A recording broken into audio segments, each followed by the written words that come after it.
চোখে দেখতে পান না তিনি, তবুও টানা 17 বছর ধরে দক্ষতার সঙ্গে সাইকেল ও মোটরসাইকেল মেরামতের কাজ করে চলেছেন পুরুলিয়ার রঘুনাথপুরের দুর্মুট গ্রামের নীলরতন মাঝি। দৃষ্টিশক্তিহীন হলেও নিজেকে কখনোই অসহায় ভাবেননি, বরং মজবুত ইচ্ছাশক্তি আর কঠোর পরিশ্রমে তিনি নিজের জন্য তৈরি করে নিয়েছেন আত্মনির্ভরশীল জীবনের এক উজ্জ্বল পথ। 1989 সাল থেকে দুর্মুট গ্রামে মামার বাড়িতে থাকছেন নীলরতন। সেখান থেকেই শুরু হয় তার সংগ্রামের পথ চলা। স্ত্রী সহ এক ছেলে ও মেয়েকে নিয়ে তার ছোট্ট সংসার। তবে এই সংসার আর 5টা সাধারণ পরিবারের মতো নয়, কারণ এই পরিবারের মূল ভরসাই হলেন এমন একজন মানুষ যিনি দৃষ্টিশক্তি হারিয়েও থেমে যাননি। আমি হাতের অনুভব করে যে কোনো জিনিস যা খোলা হয় মানে নিজে মনে রাখতে সম্ভব যতটা হয় সেভাবেই করা হয়। গাড়ি, সাইকেল, ঠেলা, ইলেকট্রিক, এই ইঞ্জিন ফিঞ্জিন সবই কাজ করা হয়।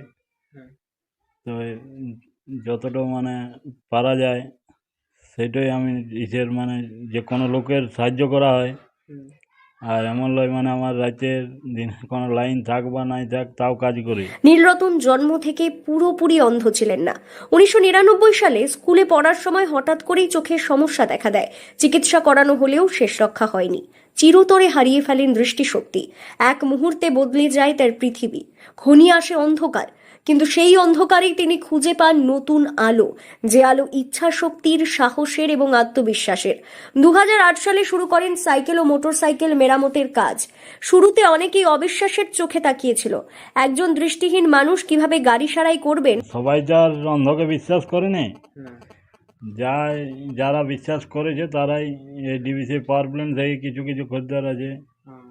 যারা বিশ্বাস করে তারাই একমাত্র আছে, যারা বিশ্বাস করে না এখনো পর্যন্ত সরকার বিশ্বাস করে না অন্ধকে, তার জনগণ এমনি পাবলিক বিশ্বাস করবে। কিন্তু সময়ের সঙ্গে সঙ্গে নীলরতনের নিখুঁত কাজ দেখে মুগ্ধ হয়ে যান সবাই। গ্রাহকদের কথায় তার হাতে যেন সত্যিই এক ধরনের জাদু আছে। চোখে দেখতে না পেলেও স্পর্শে, শব্দে, অভিজ্ঞতায় বুঝে যান কোথায় কি সমস্যা। গাড়ি সারার যে বিষয়টা মানে খুব আজ গাড়ি সার্ভিসিং, গাড়ি শুধু পাংচার নয়, গাড়ি সার্ভিসিং করে টোটাল গাড়িটাকে পার্টসগুলো খুলে দিয়ে হঠাৎ ওই হাতের এই দ্বারাতেই নাটগুলো অনুভব করেই ওই জায়গাতে ওই নাটটা লাগাতে হবে, এবং এই নাটটা ওই জায়গারই বটে। আমরা চোখে দেখতে পেয়েও আমরা করতে পারছি না, কিন্তু নীলরতন অন্ধ হয়েও যে করছে এটা একটা বিশাল ব্যাপার। কোনো বড় দোকান নেই তার। মামার বাড়ির এক কোণে নিজের তৈরি ছোট্ট ওয়ার্কশপে সারি সারি যন্ত্রপাতি সাজিয়ে নিয়েছেন পরিপাটি করে। সেখানেই রোজ সকাল থেকে সন্ধে পর্যন্ত নিজেকে ব্যস্ত রাখেন তার প্রিয় গাড়ি মেরামতের কাজে। নীলরতন মাঝি আজ শুধু একজন মেকানিক নন, তিনি এক জীবন্ত অনুপ্রেরণা। সীমিত শারীরিক সক্ষমতার মধ্যেও যে মানুষের ইচ্ছা শক্তি তাকে কতদূর নিয়ে যেতে পারে তার প্রকৃষ্ট উদাহরণ তিনি।